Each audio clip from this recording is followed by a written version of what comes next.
Senhor esteja convosco. E Ele está no meio de nós. Proclamação do Evangelho de Jesus Cristo segundo Lucas. Glória a vós, Senhor. Naquele tempo, Jesus convocou os 12, deu-lhes poder e autoridade sobre todos os demônios e para curar doenças, e enviou-os a proclamar o reino de Deus e a curar os enfermos. E disse-lhes: Não leveis nada para o caminho, nem cajado, nem sacola, nem pão, nem dinheiro, nem mesmo 2 túnicas. Em qualquer casa onde entrardes, ficai aí, e daí é que partireis de novo. Todos aqueles que não vos acolherem, ao sairdes daquela cidade, sacudi a poeira dos vossos pés, como protesto contra eles. Os discípulos partiram e percorriam os povoados, anunciando a boa nova e fazendo curas em todos os lugares. Palavra da salvação. Glória a vós, Senhor. Queridos irmãos e irmãs, nós celebramos hoje com muita alegria a memória de São Padre Pio, dia 23 de setembro. Também hoje eu estou rezando de forma especial essa Santa Missa pelo nosso arcebispo, aniversário do nosso bispo hoje também, Dom Milton. Padre Pio. Ao longo dos séculos da Igreja, nunca passou um século sem que Deus tivesse dado grandes santos, muitos santos, ao longo de todos os séculos da Igreja. Não tem um século que não tenha vários santos. São Padre Pio, ele foi um sonho de Deus, um projeto de Deus para iluminar a Igreja e de forma especial para iluminar a gente, nós os padres. Vocês entenderem mais ou menos a situação. O século XIX, 1900, quando começa ali, século XX, perdão, foi um século terrível. Foram acontecendo assim muitas situações terríveis. Primeiro eles enfrentaram a gripe espanhola. A gripe espanhola matou milhares de pessoas do mundo inteiro, assim como o coronavírus. Depois da gripe espanhola, eles enfrentaram 2 guerras, Primeira Guerra, Segunda Guerra Mundial. Terminada a guerra, a Igreja estava em uma crise tremenda no mundo inteiro. A Igreja então entra em concílio, acontece o Concílio Vaticano II, terminou em 1965. Quando terminou o concílio, as pessoas estavam com uma mentalidade extremamente mundana, provocado pelo protestantismo, por uma série de coisas, teologias, filosofias dentro da Igreja e coisas sociais, o marxismo, uma série de coisas entrando dentro da Igreja. A Igreja entrou numa crise tão tremenda que depois do Concílio Vaticano II, o mundo perdeu metade do clero. Metade do clero deixou o sacerdócio e foi embora. Ficou somente metade dos padres do mundo inteiro. Além disso, as religiosas, mosteiros, monjas, as irmãs arrancaram o hábito, ninguém mais vai se vestir desse jeito. Começou uma série de situações assim tremenda. E foi justamente neste período, Padre Pio nasceu em 1887 e morreu em 1968, logo depois do final do concílio. Morreu ali o Padre Pio e deixou o seu exemplo, a sua luminosidade.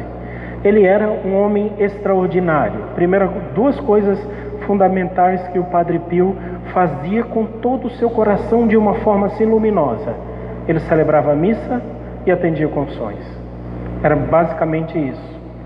Extremamente devoto da Virgem Maria, extremamente devoto dos Santos Anjos, de São Miguel Arcanjo, como nós estamos aqui fazendo a Quaresma de São Miguel. Além disso, ele tinha, a palavra é feia, mas ele tinha poderes especiais. Ele podia estar em 2 lugares ao mesmo tempo, como por exemplo, uma menina chamada Giovanna, lá numa cidadezinha do interior da Itália. Ela queria se confessar, foi até a igreja, chegou na igreja, não tinha ninguém, a igreja estava vazia, estava só o guarda cuidando da porta da igreja. Ela entrou na igreja e viu que no confessionário tinha um padre atendendo confissões. Ela se confessou ali e foi embora. Quando saiu, ia saindo na porta da igreja, o guarda falou: o que você estava fazendo lá no confessionário? Ela falou: estava me confessando, tinha um padre lá. E ele disse: mas não tem padre nessa igreja, já tem muito tempo. E ela foi embora. Alguns anos depois ela fez uma peregrinação até São Giovanni Rotondo para poder ver o Padre Milagroso. E chega lá, e de longe ele disse: Giovanna, seja bem-vinda. E ela disse: como é que ele me conhece? E ele disse: eu atendi a sua confissão. Além disso, ele, ao longo dos séculos ou da história da igreja, foi o único padre que trazia os estigmas, os buracos dos pregos de Jesus. Todos os outros santos estigmados, né, que tinham os estigmas, eles eram religiosos ou leigos, nenhum padre. Então ele foi colocado por Deus como uma luz, um farol para iluminar. Graças a Deus, né, nós estamos aí passando ainda por essa turbulência. Hoje é um tempo muito difícil, eu falo porque eu vivi os meus anos de seminário, eu vi os meus anos de faculdade, filosofia, teologia, toda essa coisa. A gente vê muita coisa, aprende muita coisa, mas Deus tem nos orientado.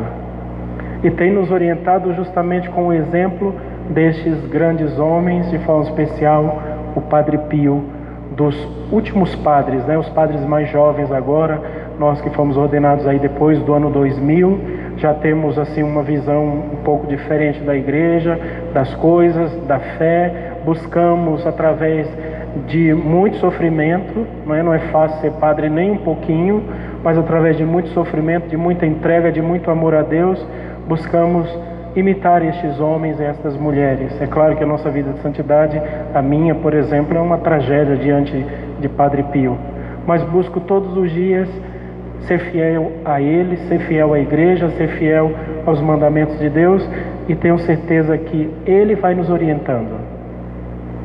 São Padre Pio, São João Maria Vianney, depois aqui nesse final de século, Deus agraciou a igreja com grandes santos, grandes mulheres, como por exemplo Santa Irmã Dulce, Santa Teresa de Calcutá, o próprio São João Paulo II, e por aí vai. Deus vai cuidando, vai cuidando. Celebrar hoje Padre Pio é celebrar a misericórdia de Deus que se manifesta na vida da sua igreja. Ele prometeu a Pedro, disse: Pedro, tu és pedra, sobre esta pedra edificarei a minha igreja, e as portas do inferno não prevalecerão contra ela. E de fato ele se mantém fiel, mesmo nas dificuldades que nós vivemos hoje. Então hoje celebramos este grande homem, Padre Pio, grande santo, que ele interceda por nós e nos ajude a sermos santos. Não só nós, padres, mas também todos os leigos, aqueles que não têm o sacramento da ordem, também possam buscar e viver a santidade aos moldes dele. A espiritualidade do Padre Pio é muito simples. Ele rezava o terço, participava da Eucaristia com todo o coração e se confessava. Qualquer um de nós pode fazer isso. Ou seja, qualquer um de nós pode ser santo. É só ter Deus como a sua única riqueza, como ele tinha.